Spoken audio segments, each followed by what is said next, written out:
Hi ಎಲ್ರಿಗೂ ನಮಸ್ಕಾರ. ಇದು ಕೂಡ ಗೌರಿ ಗಣೇಶ ಹಬ್ಬದ ಕಂಟಿನ್ಯೂಷನ್ ಬ್ಲಾಗ್ ಆಗಿರುತ್ತೆ. ನಮ್ಮಮ್ಮನ ಮನೆ ದೇವರಿಂದ ನಾವು ನಮ್ಮನೆ ದೇವರಿಗೆ ಅಂತ ಬಂದ್ವಿ. ನಮ್ಮನೆ ದೇವರು ಶ್ರೀ ರಂಗನಾಥ ಸ್ವಾಮಿ ಅಂತ ಬೆಟ್ಟದ ಮೇಲೆ ಇರೋದು. ಸೊ ಬೆಟ್ಟನ ಹತ್ತುತ್ತಾ ಇದ್ವಿ. ನಾವು ಬೆಳಗ್ಗೆ ಹೊರಟಾಗ ತುಂಬಾನೇ ಬಿಸ್ಲಿತ್ತು. ಇವತ್ತು ಬೆಟ್ಟ ಹತ್ತೋದ್ ಕಷ್ಟ ಆಗ್ಬೋದು ಅಂತ ಅನ್ಕೊಂಡ್ವಿ. ಮಕ್ಕಳೆಲ್ಲ ಸ್ಲಿಪ್ಪರ್ ಹಾಕೊಂಡು ಹತ್ತುತ್ತಾರೆ, ಬಟ್ ನನ್ಗೆ ಅದೇ ರೀತಿ ಹತ್ತೋದಕ್ಕೆ ಇಷ್ಟ ಆಗಲ್ಲ, ಬರೀ ಕಾಲಲ್ಲೇ ಹತ್ಬೇಕು. ಸೊ ಹಾಗೆ ಅನ್ಕೊಂಡು ಹೊರಟ್ವಿ. ನರಸಿಂಹಸ್ವಾಮಿ ದೇವಸ್ಥಾನದಲ್ಲಿ ಹೋದಾಗ ತುಂಬಾನೇ ಬಿಸ್ಲಿತ್ತು. ನಾವು ಪೂಜೆ ಮಾಡಿಸ್ಕೊಂಡು ಗಾಡಿ ಸ್ಟಾರ್ಟ್ ಆದ ಇಡ್ಕಿನೇ ಮಳೆ ಬಂತು ತುಂಬಾ ಜೋರಾಗಿ.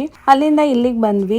ಇಲ್ಲೂ ಅಷ್ಟೇ ಫುಲ್ ಕ್ಲೈಮೇಟ್ ಎಲ್ಲ ಚೇಂಜ್ ಆಗ್ಬಿಟ್ಟಿತ್ತು. ಮೋಡ ಎಲ್ಲ ಮುಚ್ಕೊಂಡಂಗಾಗಿತ್ತು ಮಳೆ ಬರೋ ರೀತಿ, ಬಟ್ ಮಳೆ ಬರ್ಲಿಲ್ಲ. ಬೆಟ್ಟದ ಮೇಲ್ಗಡೆಯಿಂದ ವ್ಯೂ ಅಂತೂ ಸಕ್ಕತ್ತಾಗಿತ್ತು ಅಂತ ಹೇಳ್ಬೋದು. ಅಲ್ಲಿಂದ ನಾವು ಪೂಜೆನೆಲ್ಲ ಮುಗಿಸ್ಕೊಂಡು ಕೆಳಗೆ ಇಳಿತಾ ಇದ್ವಿ. ಕೆಳಗೆ ಇಳಿಬೇಕಾದ್ರೂ ಕೂಡ ದೇವಸ್ಥಾನಗಳಿದೆ, ಅಲ್ಲೂ ಕೂಡ ಪೂಜೆನೆಲ್ಲ ಮುಗಿಸ್ಕೊಂಡ್ವಿ. ಅಲ್ಲಿಂದ ಬಂದು ದೇವ್ರಿಗೆ ಕೆಳಗಡೆ ಇಡ್ಗಾಯಿ ಹಾಕಿ ನಾವು ಹೊರಟ್ವಿ ಮನೆಗೆ. ನಾವು ಕಾರಲ್ಲಿ ಕುತ್ಕೊಂಡ್ವಿ. ಮಳೆ ಕೂಡ ಸ್ಟಾರ್ಟ್ ಆಯ್ತು. ಮಳೆ ಅಂತೂ ತುಂಬಾನೇ ಸಪೋರ್ಟ್ ಮಾಡ್ತು ನಮ್ಗೆ ಅಂತ ಹೇಳ್ಬೋದು. ಹಬ್ಬ ಯಾವ ರೀತಿ ಮಾಡ್ದು ಅನ್ನೋದನ್ನ ನೆಕ್ಸ್ಟ್ ಬರೋಂತ ಬ್ಲಾಗ್ಸ್ ಅಲ್ಲಿ ಅಪ್ಲೋಡ್ ಮಾಡ್ತೀನಿ. Thank you.